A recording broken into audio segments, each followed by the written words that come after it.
stick it in the hole. That's what she said.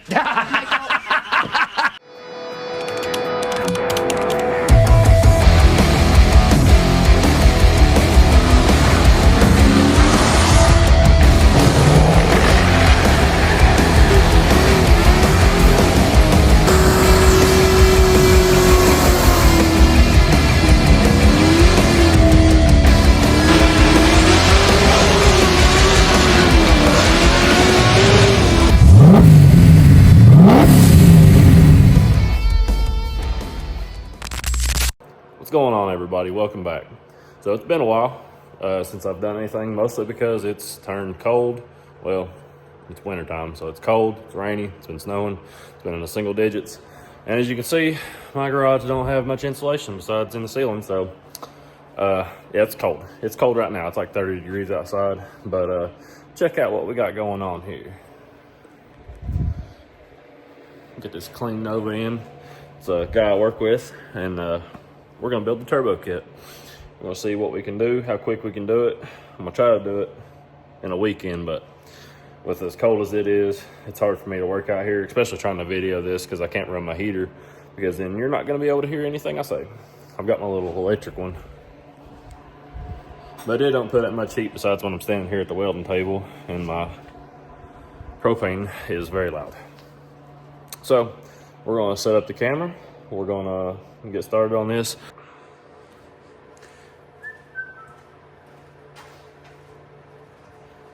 Now the good question is, where did I put that piece? There it is. So like I said, I've already got this little piece kind of mocked up. This is where the turbo's more than likely gonna sit. We're gonna take this, we're gonna take this, we're gonna go ahead and tack it up. I don't know how much of that heater is gonna make sounds since you're right beside of it over there. We're gonna clean all this up.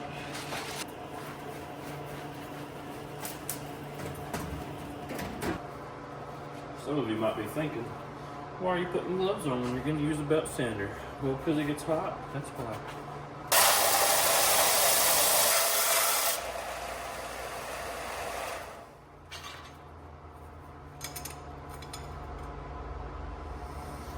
Still got a bit of a gap.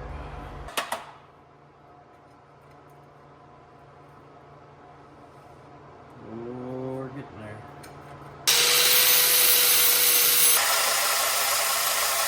Now it's just flat all the way around. Cool. Get her cleaned out, get her tacked up. We'll start testing it.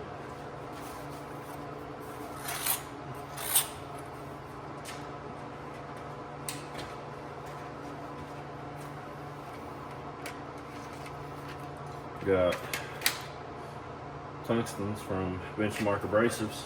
If you haven't checked them out at all, you really ought to. They've got tungsten, they've got flat discs, they've got hoods, masks, face shields. They've got about everything you could use in a fab shop, your home shop, you know, a shop like mine where I do this stuff on the side for myself, you know, just whatever. But I've had really good luck out of their tungstens. You might not like how I do it, but when you pour, you gotta make do. So this is my tungsten grinder.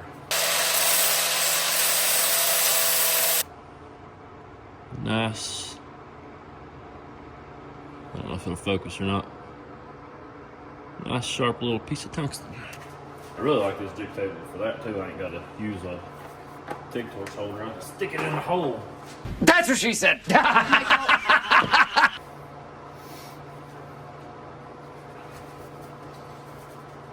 Alright, now we gotta turn it back on. Battery low.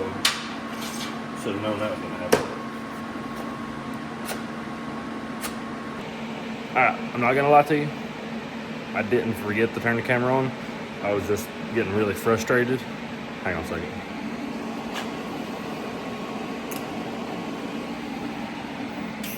There we go. Now we can hear. I was getting really frustrated on this this little short piece right here because it was so tight. I really didn't want to make pie cuts because I knew I was going to have to merge it, you know, from the driver's side pipe. So I just put the camera down. I really focused on it. I went and got something to eat, got me Red Bull. So what I come up with was this little piece here. So works out really good. I figured out where I wanted to merge and took my grinder and popped a little hole out.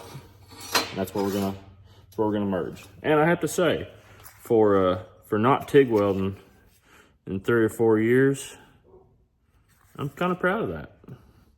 The last one I did was a downpipe on it was a 91 Eclipse on an all-wheel drive Talon chassis that a buddy built, and I did his downpipe, and I got it way too hot, and it was all gray welds, and it held, but it looked like crap.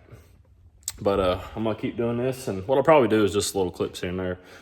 You guys have seen hundreds of LS swaps and turbo LS stuff, so I'll just keep you up to date on what's going on. All right, let's check out what I got now. Got the merge done. I am super glad or happy that my welds are turning out like that, because I swear the last time that I tried TIGging stainless, man, I just could not get the color in it. It was always gray, but I'm really happy about this. So the plan now is it's pretty straight. Like, I got it pretty dang straight for eyeballing that piece. All right, update. So got quite a bit done. Got the crossover done. Everything's fully welded up. Just gotta add the wastegate to it. I'll start on the intercooler piping next. Really much, not much to tell you, but I will show you this. Like, it's a pretty sweet Nova index racing setup. It's on Terminator X. Should be fairly good. It's an 80mm turbo, so I don't know how far it'll push it. I don't know what it weighs, so it'll be interesting to see how fast this thing goes. But let's look how I'm gonna do my intercooler pop. So I didn't really like that it's right behind the headlight bezel, but it's got pretty good air, coming up here. So let's see. I'm assuming I'm gonna try to come right here, probably use one of the U-bends and come right through here. I gotta figure out where the bumper's gotta go. But after I know where the bumper's gotta go, I'll just come right through here. Intercooler, it's got a up and over outlet. So I'll just come through here, weld the V-band on here, come up and over, and we should be good. Now I know this probably isn't the most entertaining, but there's some people out there that want to build a turbo kit, and I'm no fabricator by any means. Like, as far as professional, I do this in this shop I started in my driveway at my old house, and you just got to get out and do it. I built my first turbo kit with a Harbor Freight MIG welder that I still have, by the way. eBay bend kit, which what this pipe is, it's just a bend kit off eBay, stainless. But I did a mild steel bend kit, some aluminum intercooler piping off eBay. I built the whole truck off eBay, and it ran great, and it's still running great. But we'll just keep working on this. It's cold. I don't know if you can see my breath or not. Yeah, you can see. It's cold. So I'm going to go inside. I'm going to warm up, and we'll probably keep at this tomorrow. All right, we're back at it. Next day. So, again, I'm getting frustrated, so I just didn't turn the camera on. I was trying to get an idea of how I want to do stuff. So I took this intercooler is actually made to be opposite side, because this is at an angle. See how it's at an angle towards this way? So I cut this top outlet at the opposite angle, so I've got this almost straight. It's not completely straight, but it's straighter than what it was. This has got a cow hood, so I'm gonna see if it'll clear here in a minute. But this is tight. Like, this is probably the tightest U-bend I'm gonna have to make, so it's probably gonna have to be pie cuts. Like, I don't know if you can tell how tight that really is, but that's the shape of my hand. Don't worry about that. But yeah, so once I figure out this piece, it should be pretty easy the rest of the way.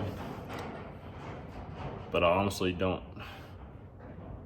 like doing pie cuts. I will do pie cuts because I've done a lot of them, and I don't mind doing it on my own. I kind of hate doing it on other people's stuff, just because it doesn't always look as good. But we'll make it work. All right, another update. A bad update, but I've got that little corner piece started. It's gonna go right here, but we have a problem. Our problem is right there. No hood clearance. Even if I do it like that, there's just not quite enough to be able to do anything. So I'm not real sure what I'm gonna do. I guess I'm gonna leave it with this and talk to the guy and see what he wants to do. Switch intercoolers, or I'm pretty sure he doesn't want to cut the hood. I wouldn't want to cut the hood. What am I saying? I wouldn't care. But I don't know. Kind of at a standstill on it. All right, day 3. Update. Got a different intercooler. Had to modify this piece over here. Got it all straightened up. Got the intercooler centered in the front end. So this one's gonna work out a whole lot better.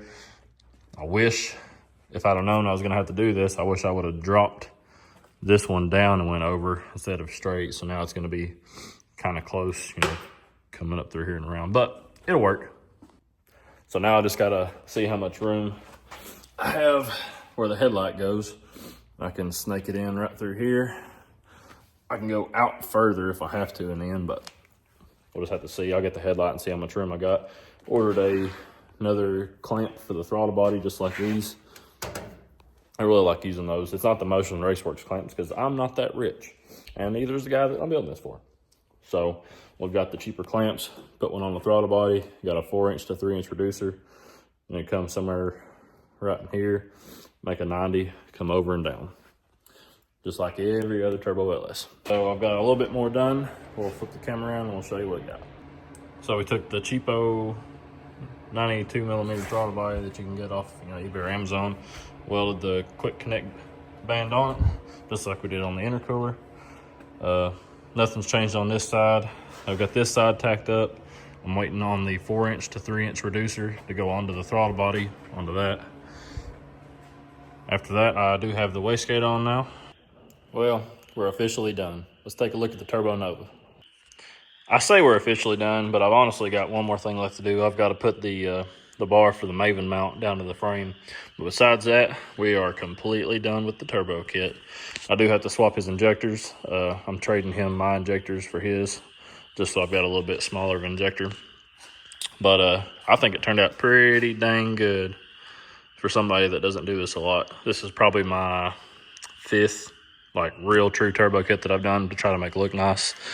I'm not a big fan of where the gate had to go. We'll see if that causes any issue. But that's it for now. If you've watched this video, I appreciate it, and we'll see you the next time.